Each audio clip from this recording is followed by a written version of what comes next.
Welcome to the second episode in a Legendarium series about the People's Crusade. In Part 2, Feeding the Dogs of War, we will talk about the atrocities that the People's Crusade committed on the road to Constantinople.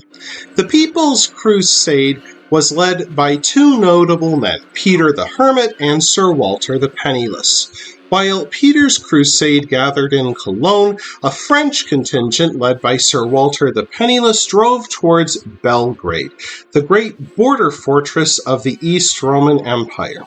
The city's baffled governor had not expected a Crusader army to arrive until September, and instead of a proper army, he only saw a mob of hungry peasants led by a few penniless knights.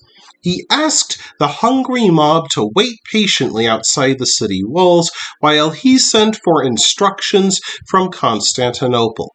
The half-starved Crusaders, who traveled across Europe during the foodless springtime, took to pillaging the countryside. They destroyed homes and farms and even fought with local East Roman garrisons. When a party attempted to cross the border to loot Hungary, a local garrison stopped them.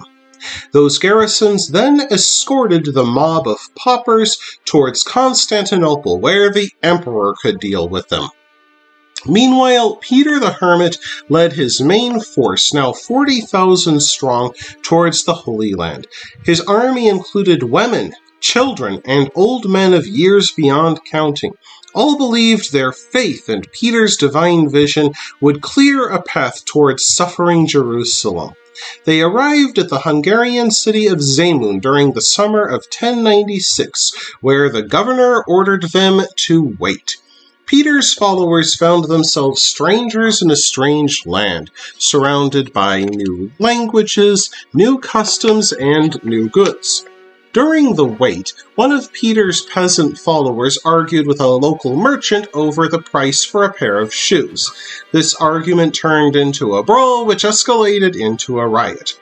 Finally, this riot turned into a pitched battle, which saw Peter leading a storming of the Zemun citadel.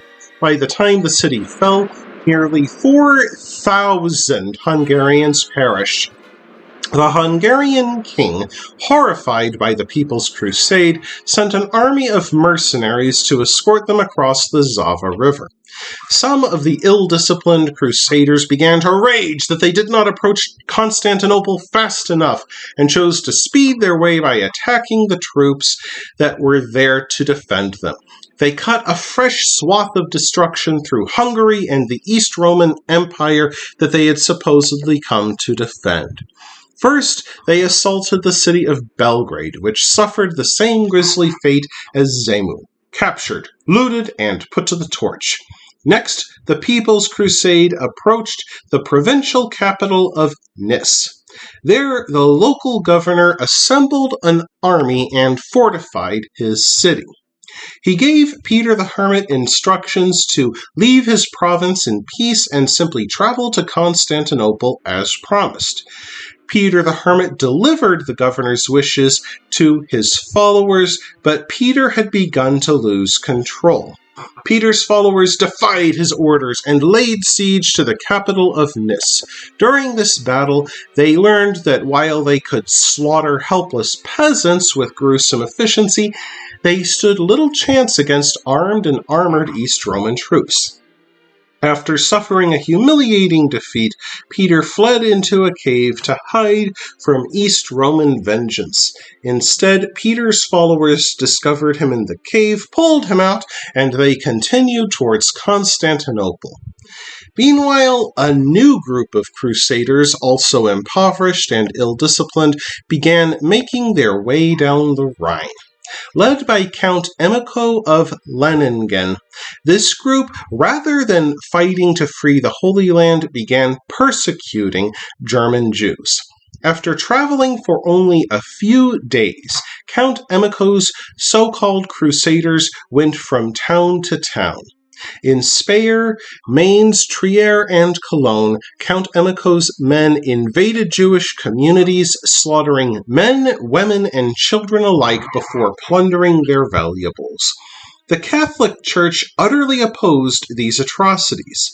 The bishops of Speyer, Worms, and Mainz all actively opposed Count Emicho. The Bishop of Worms, for example, invited the Jews into his house and fortified it against the so-called Crusaders. Sadly, Emicho's men beat down the doors and murdered nearly 800 Jews. When the Crusaders came to Mainz, the local burgesses helped the local Jews to raise a huge ransom, which they paid to Emicho in exchange for a promise to simply leave them in peace. Count Emicho took the bribe, but then unleashed his dogs of war against the city anyway. When the Bishop of Mainz learned of the attack, he mustered his personal retinue and led them into battle. For a time, the combined forces drove back Emicho's murderous mob. Unfortunately, Count Emicho's men raised some more forces from among the townspeople and besieged the city of Mainz. When they broke down the gates, the dogs of war reddened their teeth with the blood of thousands. According to local lore, one Jewish woman, rather than see the Crusaders murder her children, killed them herself before taking her own life. Leaving a swath of destruction through the Holy Roman Empire, Count Emicho next sought entry into Hungary. Having heard stories of his crimes, the Hungarian king flatly refused him entry. A furious Count Emicho assaulted the Hungarian border city of Moros, only to be driven back after suffering thousands of dead.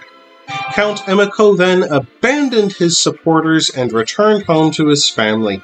His countrymen heaped scorn upon Count Emicho's name, not for the massacres of innocents, but for abandoning the Crusades. So far, the People's Crusade had caused the deaths of thousands of Christians, and they had not yet reached Constantinople.